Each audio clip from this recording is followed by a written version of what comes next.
Hello, have a very nice day. आज गुरु नानक का birthday है। वैसे तो गुरु नानक का जन्म हुआ था अप्रैल महीने में, वैशाख महीने में, पर पता नहीं कब, पता नहीं कैसे और पता नहीं किसने शुरू कर दिया गुरु नानक का बर्थडे मनाना। ये कार्तिक महीने की पूर्णमासी, तो आज पूर्णमासी, आज कार्तिक का महीना चल रहा है। इस करके गुरु नानक का बर्थडे सारी दुनिया में मनाया जा रहा है। श्रोमणी गुरुद्वारा प्रबंधक कमेटी ने भी आज ही के दिन गुरुपुरब मनाया है, तो मान लेते हैं कि आज गुरु नानक का बर्थडे है। गुरु नानक एक इंसान नहीं थे, एक खास शख्सियत नहीं थे, वो ज्ञान का सागर थे। आदि पुरख निरंजन ध्यावो, तो परम गुरु नानक गुण गावो। कह रहे वे गुरु नानक के बारे में गुरु ग्रंथ साहब में एक सवैया है, कहने लगे कि एक मन पुरख त्याय वरदाता, संत सहार सदा विख्याता, तास चरण ले हृदय सावो, तो परम गुरु नानक गुण गावो। गावो गुण परम गुरु सुख सावर, दुख निवारण सर्व समय, गावे गंभीर धीर मत सागर, जोगी जंगम त्यांतर, गावे इंद्राद भक्त प्रहलाद, आत्म रस जय जाने, कल कल सुजस गावो गुरु नानक राज योग जन मान। गुरु नानक जन्म से राजयोग लेकर पैदा हुए। राजयोग ज्योतिष की एक टर्म है कि जिसके अंदर भगवान ने बहुत सारे गुण भरे हुए हों, जिसकी पर्सनालिटी ऐसी हो कि लोग उसकी वाणी सुन के, उसके विचार सुन के, उसके दर्शन करके उसकी तरफ खींचे चले जाए, वो महापुरुष है। उसके पास राजयोग है। राजयोग लोगों का खींचे चले आना ऐसे न समझ लेना जैसे मोदी मोदी करके लोग मोदी के पीछे दौड़ पड़ते थे, अब कम दौड़ते हैं। पता लग गया कि जितने हमें इस आदमी से तवक्को थी उतना कुछ इसके पास है नहीं देने को, और ज्यादा करके उसका दिया हुआ नॉलेज खास तौर पर अधूरा है, छोटा है और झूठा भी है। एक मन पुरख ध्याय वरदाता। गुरु नानक ने एक मन लगा के अपने चित्त को एकाग्र करके उस अकाल पुरख की आराधना की, तो उससे जो कुछ हासिल हुआ वो गुरु नानक ने अपनी वाणी में दर्ज कर दिया। और आज पूरा ग्रंथ साहब, पूरा सिखिज्म उसी वाणी पर टिका हुआ है। 4 अक्षर गुरुवाणी के गुरु नानक ने कहे और हम आज पढ़ते हैं। पढ़ते ही है, सुनते नहीं। अगर सुन ले ध्यान से तो हमारा जीवन क्या से क्या हो जाए, क्योंकि गुरु नानक ने कहा सुनिए सिद्ध पीर सरनाथ। अगर आप अकाल पुरख के परमेश्वर के वचन, उसके गुण सुन लो, धारण कर लो, तो आप सिद्धों और पीरों की पदवी को प्राप्त हो सकते हैं। ऐसे सिद्ध और पीर नहीं जो आजकल मठ बना के बैठे हुए हैं। आज किसी का मठ है, चल रहा है, और फिर किसी लड़की ने उसके ऊपर केस कर दिया कि ये बाबा बलात्कारी है, और अब वो मठाधीश अंदर। ऐसे नहीं, सचमुच के धर्माधिकारी, सचमुच में जो लोगों का मार्गदर्शन करें और हकीकत बताएं दुनिया को। एक मूर्त बना ली, फिर उसके आगे मत्था टेकना शुरू कर दिया, चाहे पत्थर की बना ली, चाहे सीमेंट की बना ली, रंग रूंग करके बढ़िया बना के। फिर मैं सोनीपत में रहता था ना, तो वहां एक बिल्कुल बस स्टैंड के पास एक जगह थी, नाम तो उसका भूल गया, वहां पर बड़ी बड़ी अच्छी मूर्तियां बनाने उन लोगों ने। हाँ, गणेश की मूर्तियां बनानी, जब उनका उत्सव टाइम आता होगा तब बनाते होंगे। बड़ी खूबसूरत मूर्ति, दिल करे कि देखते ही रहो। और दुर्गा देवी, पता नहीं कौन सी देवी, उनकी मूर्तियां बनाने, फिर उनकी पूजा करनी, पंडाल सजाने, बहुत बड़े बड़े पूजा करने, 8-10 दिन पूजा करते थे, बड़े मजे आते थे। मैं भी कई बार देखता था ऐसे खड़ा होकर। फिर लास्ट में क्या करना, वो मूर्तियों को उठाया और चलते पानी में फेंक दिया।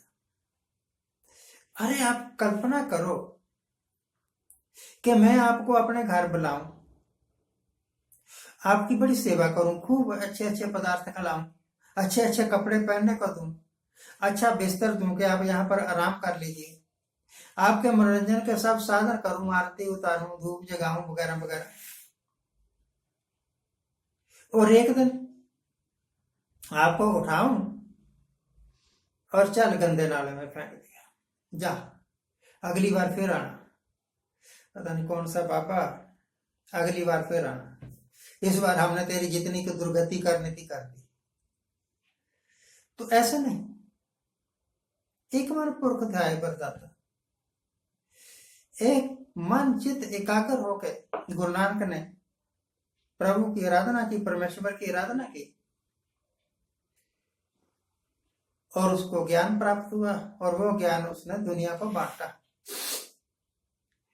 कहने लगे एक ओंकार सतनाम, इसका मतलब है God is one, only his name is true, Satnam, his name is true.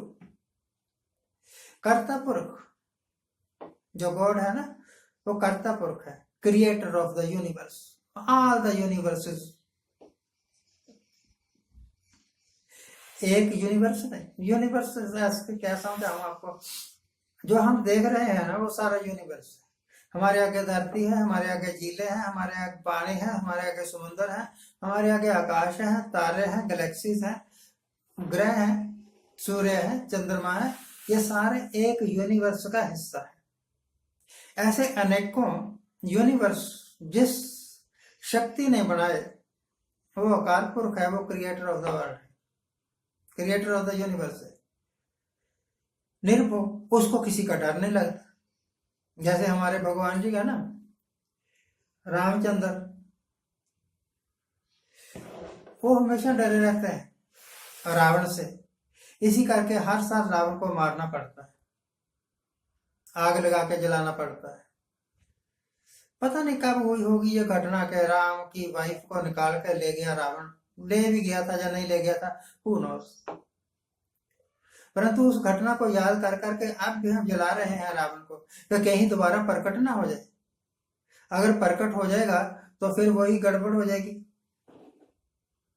ये जो आप देखते हैं ना, रोज खबरें सुनते हैं, पढ़ते होंगे अखबारों में, क्या फलानी जगह एक लड़की का अपहरण कर लिया, किडनैप कर लिया, और फिर उसके साथ बलात्कार कर दिया। ये सब कुछ करने वाले कौन लोग हैं? ये रावण ही तो है।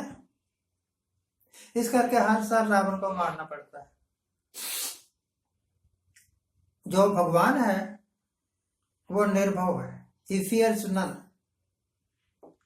निर्वैर, उसको किसी के साथ उसकी दुश्मनी है ही नहीं, उसको पता ही नहीं कि दुश्मनी क्या होती है। अकाल मौत, he is beyond birth and death. यह जो हमारे भगवान है, हिंदुइज्म के भगवानों के बारे में थोड़ा जानता हूं तो बोल देता हूं, मुस्लिम के बारे में नहीं मुझे पता, क्रिश्चियनिटी के बारे में नहीं मुझे पता, बोलते भी नहीं, हमें क्या जरूरत है बकवास करने की। हिंदुइज्म के साथ हमारा बड़ा क्लोज रिश्ता है। सिख तो खिंच जाएंगे ये बात सुन के कि हमारा बड़ा क्लोज रिश्ता है हिंदुइज्म के साथ, परंतु मुझे कोई फर्क नहीं पड़ता, क्योंकि मेहता कालू जी, गुरु नानक के पिताजी, वो तो हिंदू थे, वो तो जनेऊ धारण करते थे, वो जो इतने भी कर्म कांड हिंदू करवाते थे ब्राह्मण, वो सारे करते थे। तो गुरु नानक ने एडिंगा डाल दिया कि ये करने की कोई जरूरत नहीं, तो इसका कोई फायदा नहीं है।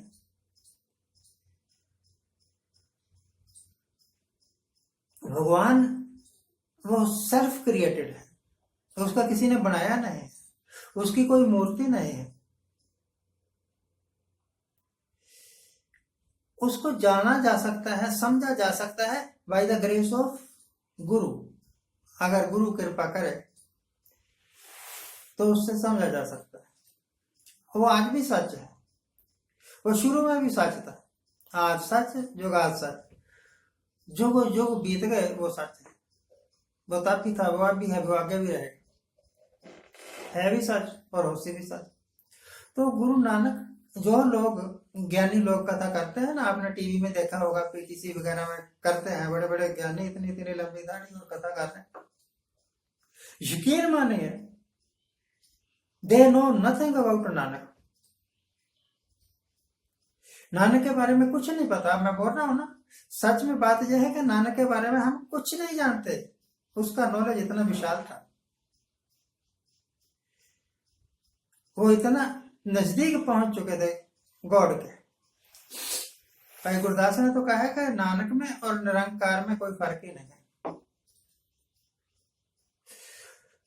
आज जो ये आप देख रहे हैं ना, ऐसे पगड़ियां पहन के और गले में करपान डाल के, लंबे लंबे कच्छे पहन के, कशहरे बोलते हैं हम इसको, और ये कड़ा पहन के, केस धारण करके, जितने भी लोग देख रहे हैं जिनको आप सिख बोलते हैं, ये इसी करके बने, क्योंकि उन्होंने गुरु नानक का रास्ता अपना लिया।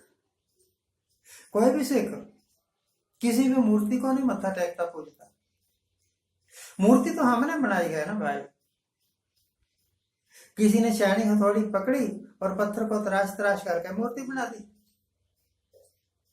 अगर सचमुच ही उस पत्थर में गॉड था, तो जब तराश तराश के मूर्ति बना रहे थे भाई साहब, तब गॉड ने उनको सजा क्यों नहीं दी? क्या बेवकूफ, मुझे शैनी हथौड़ी से मारता है? तो गॉड नहीं, एक बिलीफ है, और जिनका बिलीफ सच्चा है उनको मिलता है भगवान। जो किंतु परंतु करते हैं वो ऐसे ही धक्के खाते रहते हैं। तो शायद आज का वीडियो थोड़ा लंबा हो गया, आई bag your pardon. Guru Nanak को मेरी ये तुच्छ सी श्रद्धांजलि। अगर आपको अच्छा लगे तो लाइक करना, शेयर करना, सब्सक्राइब करना। Thank you very much for watching, keep watching, please subscribe my channel.